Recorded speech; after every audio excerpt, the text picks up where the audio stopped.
Hi friends, అందరికీ నమస్కారం. Friends, ఈ వీడియోలో ఇప్పుడిప్పుడే కేంద్రం నుంచి ఊహించని శుభవార్త రైతులకైతే వచ్చేసిందండి. రైతుల ఖాతాలలోకి రేపటి నుంచి 2,000 రూపాయలు మరియు 4,000 రూపాయల చొప్పున అందరి ఖాతాలలోకి అయితే జమ అవుతున్నాయి. వీడియోలోకి వెళ్ళి పూర్తి వివరాలు తెలుసుకుందాం. ఎవరెవరికి 2,000 రూపాయలు వస్తాయి, ఎవరెవరికి 4,000 రూపాయలు ఖాతాల్లోకి పడడం జరుగుతుంది, ఈ విషయాలన్నీ కూడా ఈ వీడియోలో నేను మీకు క్లారిటీగా అయితే ఎక్స్ప్లెయిన్ చేస్తాను. అలాగే వీళ్ళందరికీ కూడా డబ్బులు అనేది రాకుండా అనర్హులుగా గుర్తించి మన యొక్క కేంద్ర ప్రభుత్వం వాళ్ళని పథకం నుంచి తొలగించింది. సో దీనికి సంబంధించి కూడా నేను పూర్తి వివరాలు అయితే తెలియజేస్తాను. ఫ్రెండ్స్, గవర్నమెంట్ నుంచి ఏ చిన్న అప్డేట్ అయినా సరే, మరి ముఖ్యంగా రైతులకు సంబంధించి వచ్చిన వెంటనే మిస్ అవ్వకుండా ఎప్పటికప్పుడు తెలుసుకోవాలంటే మన ఛానల్ని మీరు సబ్స్క్రైబ్ చేసుకోండి. ఈ వీడియోని లైక్ చేసి సపోర్ట్ అయితే చేయండి. ఇక లేట్ చేయకుండా టాపిక్ని మనం స్టార్ట్ చేద్దాం. ఫ్రెండ్స్, మన యొక్క కేంద్ర ప్రభుత్వం రైతులకు పెట్టుబడి సాయం అందించేందుకు ఎంతో ప్రతిష్టాత్మకంగా తీసుకువచ్చిన పథకమే పీఎం కిసాన్ సమ్మాన్ నిధి యోజన. ఈ పథకం కింద అర్హత కలిగిన ప్రతి రైతుకి కూడా సంవత్సరానికి 6,000 రూపాయల చొప్పున, మనకు ప్రతి 4 నెలలకి ఒకసారి 2,000 రూపాయల చొప్పున 3 విడతల్లో 6,000 రూపాయలనైతే అందిస్తూ వస్తుంది. ఈ నేపథ్యంలో మన యొక్క కేంద్ర ప్రభుత్వం ఈ యొక్క ఇప్పటి వరకు చూసుకుంటే దేశవ్యాప్తంగా ఉన్నటువంటి రైతులందరికీ ఇచ్చినటువంటి అమౌంట్స్ కనుక మనం చూసుకున్నట్లయితే మన యొక్క రాష్ట్ర వ్యాప్తంగా కావచ్చు, అలాగే దేశవ్యాప్తంగా కావచ్చు, ఇప్పటి వరకు చూసుకున్నట్లయితే మన యొక్క కేంద్ర ప్రభుత్వం 16 విడతల డబ్బులను అయితే రైతుల ఖాతాలలోకి విడుదల చేసింది. ఈ యొక్క రైతుల ఖాతాలలోకి విడుదల చేసిన మొత్తం సొమ్ము ఒక్కో రైతు ఖాతాలోకి 16 విడతలు కలిపి ఒక్కో విడతలో 2,000 రూపాయల చొప్పున 32,000 రూపాయలను అయితే జమ చేసింది. ఇప్పుడు తాజాగా 17వ విడతకు సంబంధించి మన యొక్క కేంద్ర ప్రభుత్వం ఊహించని శుభవార్త అయితే రైతులకు ప్రకటించిందండి. సో యొక్క శుభవార్త అంటే ఇప్పుడు మనం క్లారిటీగా మనం స్క్రీన్ పైన చూడొచ్చు అనమాట. సో ఇక్కడ మనకు వచ్చినటువంటి శుభవార్త ప్రకారం చూసుకుంటే, కేంద్రంలో వరుసగా 3వసారి ప్రధానమంత్రిగా బాధ్యతలు చేపట్టిన నరేంద్ర మోడీ గారు పీఎం కిసాన్ నిధులను విడుదలపైన తొలి సంతకం చేయనున్నట్లు నిర్ణయం తీసుకున్నారు. సోమవారం రోజు ప్రధానమంత్రిగా బాధ్యతలు స్వీకరించిన వెంటనే పీఎం కిసాన్ సమ్మాన్ నిధి 17వ విడత వాయిదా చెల్లింపులకు దస్త్రంపై సంతకం చేశారు. దీనివల్ల 9.3 కోట్ల మంది రైతులకు 20,000 కోట్ల మేరకు ఆర్థిక ప్రయోజనం చేకూరుతుందని ప్రకటించారు.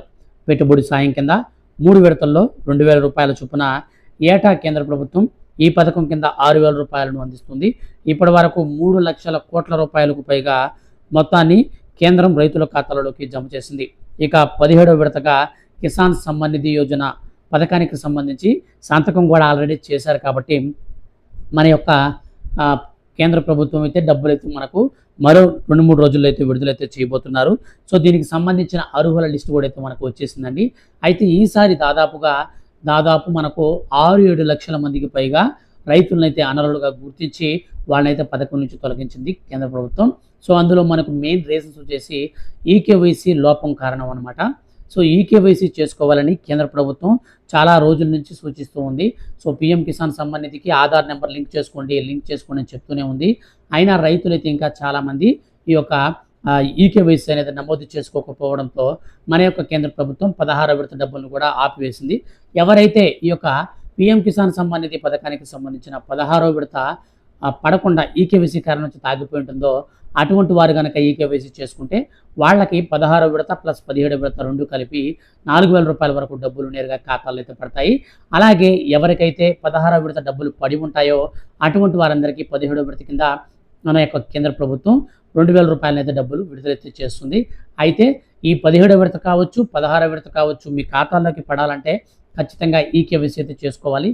ఈకేవైసీ లేనటువంటి వారందరినీ కూడా అనర్హులుగా గుర్తించి మన యొక్క కేంద్ర ప్రభుత్వం వాళ్ళకైతే పథకం నుంచి తొలగించిందనమాట.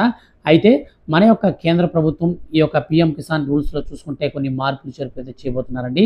సో అందులో మనకు వచ్చేసి ఎవరైతే సొంత భూమి కలిగి ఉంటారో వారికి మాత్రమే ఈ పీఎం కిసాన్ అయితే ఇస్తున్నారు కదా. అలాగే దీంతో పాటుగా ఇన్కమ్ ట్యాక్స్, ప్రభుత్వ ఉద్యోగులు, అలాగే మనకు ఈ యొక్క రేషన్ కార్డు లేనటువంటి వారు ఎవరైనా ఉంటే వాళ్ళను కూడా ఈ పథకంలో నుంచి అయితే తొలగిస్తున్నారన్నమాట. సో మొత్తం మీద మనకు ఈకేవైసీ చేయించేందుకే అనర్హులందరినీ వేరువేసేందుకు కేంద్ర ప్రభుత్వం ఈకేవైసీని తీసుకొచ్చింది. ప్రస్తుతం మన యొక్క తెలుగు రాష్ట్రాలలో ఎక్కడికి వెళ్ళినా సరే మనకు సిఎస్సి సెంటర్లోకి వెళ్తే ఆధార్ కార్డు నెంబర్ తీసుకొని మనం వచ్చేసి ఈ యొక్క పీఎం కిసాన్ పథకానికి సంబంధించిన లింక్ అయినటువంటి ఫోన్ నెంబర్ తీసుకొని వెళ్ళిపోతే చాలు. సో మీకు వాళ్ళు ఏరుముద్ర వేసుకొని ఈకేవైసీ చేసిస్తారు. ఈకేవైసీ చేస్తే మీకు ప్రాబ్లం లేకుండా డైరెక్ట్గా మీ ఖాతాలో ఇంక నుంచి ప్రతి ఒక్క రూపాయి కూడా నేరుగా డీబీటీ పద్ధతిలో విడుదల చేసిన వెంటనే మీ యొక్క అకౌంట్లోకి అయితే వస్తాయి. ఫ్రెండ్స్, ఇదండి వీడియో కింద డిస్క్రిప్షన్లో లింక్ అయితే ఇచ్చాను. ఆ లింక్ ద్వారా మీ యొక్క పేమెంట్ స్టేటస్లు, అలాగే మీ యొక్క అర్హుల లిస్టులు ఇవన్నీ కూడా అయితే చెక్ చేసుకోండి. ఇలాంటి మరిన్ని లేటెస్ట్ అండ్ జెన్యూన్ అప్డేట్స్ కోసం మన ఛానల్ని రెగ్యులర్గా మీరు ఫాలో అవుతూ ఉండండి. Thank you for watching.